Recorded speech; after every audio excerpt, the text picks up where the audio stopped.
আমি আর মা আজকে সন্ধ্যাবেলা চলে গিয়েছিলাম হচ্ছে আমাদের এখানে মানে পাড়ার মধ্যে একটা জায়গায় আর কি নামযজ্ঞর অনুষ্ঠানে। আর আমার একদমই যেন না যেতে একটুও মন লাগছিল না, কিন্তু ভাবলাম না, ঠাকুরের কাছে গেলে হয়তো মনটা একটুখানি ভালো লাগবে। মনটা কদিন ধরে কেমন যেন একটা উতলা হয়ে আছে, কোনো কাজই ভালো লাগছে না, কিচ্ছু ভালো লাগছে না। মনটার মধ্যে কেমন যেন সবসময় ছটফট করছে।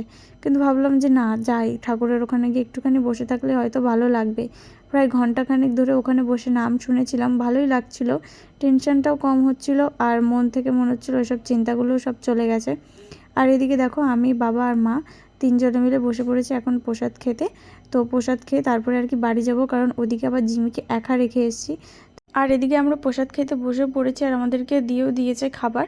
আর ঠাকুরের প্রসাদের তো কোনো রকম স্বাদের রিভিউ দেওয়া যায় না, কারণ ঠাকুরের প্রসাদ সবসময় সুন্দর হয়, আগাগোড়াই সুন্দর হয়, মানে অমৃতর মতো খেতে হয়।